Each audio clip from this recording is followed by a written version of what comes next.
The Friendship War, Chapter 16. Easier. You're kind of quiet this morning. Just thinking. I can tell that Mom wants me to talk more, but I know she's not going to push it. She's good with silence. And anyway, if I talk to her, I don't think she'd like what I'd have to say. I'm still kind of stuck on graveyards ever since I texted with Grandpa last night. He was so sad about Grandma. When I asked Mom if she would drive me this morning, she said, sure, no questions asked. I wanted to avoid the scene on the bus. I feel like gangs of button maniacs would pounce on me, looking for trades. Of course, I don't actually know if buttons are even still a thing. Maybe, over the weekend, everybody decided buttons are dumb. Maybe there's some new fad I don't know about. Some online craze that lit up the screens, blasting the buttons of every single kid's head. Right back into all the little button graveyards. So, where do you think Grandma is right now? Mom smiles a little, her eyes on the traffic, but it's like my question doesn't surprise her one bit. I don't know, Grace. Not for sure. If you're asking me if your grandmother is still herself, still somewhere, then I would say yes, I believe she is. But do I know that the same way I know that the sun comes up every morning? Then no, I don't know it like that. Then how come you believe she's still herself? And you saying that you think grandma's still alive, but somewhere else, like heaven? We're backed up at a stoplight now, moving ahead only a little with each green signal. And Mom is thinking before she answers me. I don't recall if I've ever told you this before. I was about 20 years old, and in one of my college courses, the professor asked the whole class to close our eyes and sit very still. And she asked, is it possible for you to imagine that the world you've known your whole life isn't there anymore? And I decided I could imagine that, no problem. And then she said, is it possible for you to imagine that your physical body is not sitting in a chair in some classroom, and that your body isn't really anywhere in this world at all? And again, that was pretty easy for me to imagine.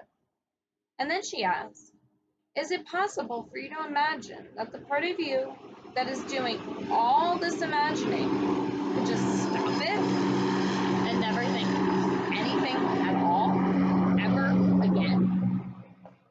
And after about a minute of sitting there thinking, I decided I could not imagine that. Not at all. Those are some weird questions. I agree. It turned out that our professor was borrowing them from a philosopher named Descartes, and we went on to study a lot of his writings, but I never forgot that moment. And I believe that Grandma is still herself, still thinking, still loving you, and Ben, and your dad, and me, and Grandpa. So, you're saying people don't really die when they die? I'm saying I think I could see how that would be possible. Do I know it for sure? No. And I guess I won't completely know any of it for sure until that moment when I die, or rather, when I don't die. When I figure out that I haven't stopped thinking or stopped being myself. Excuse me. Where will I be at that moment? Or what any of that will be like? I have no idea. Not yet. So this is a theory. Correct, a theory. I'm quiet, and the traffic starts moving again. Mom reaches over and pats my arm. Pretty deep thoughts for a sunny Monday morning. Yeah, sorry. Don't apologize. I love the way you think and think and think. Always have, always will. Thanks. And we have another quiet stretch before her next question. Did I hear you tell Dad that you and Ellie are having some troubles? Uh-huh. At least right now. Sorry to hear that. You two have been friends for a very long time. Yeah, I don't say more because I don't know if there's anything else to say, but I do think of a question. Of all the kids you knew back when you were in sixth grade, Are any of them still your friends? No, not a single one. My family moved from Ohio to Massachusetts, then from Massachusetts to Illinois, and then back to a different town in Massachusetts, all before I graduated from high school. It's hard to keep in touch with school friends. I know I could track some of them down now if I wanted to, but once you lose contact, there are fewer reasons to pick up the threads again. And I was out of high school before Facebook and texting and all that came along. Now it's a lot easier. Yeah, totally. Easier. Easier is a very nice idea. There are about 100 things that I wish I could easier right now, right this second. Except, wishing isn't scientific. Isn't that Hank Powell standing near the door? We're pulling into the drop off area at the front of the school, and Mom's right. That's him. Say hello to him for me, will you? Sure. And have a wonderful day, Grace.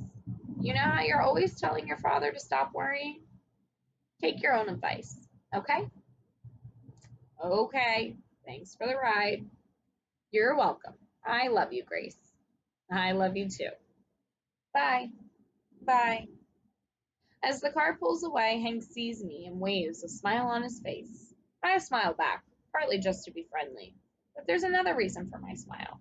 I could see that walking into school this morning is going to be better than I thought was going to be. It's going to be easier. The end.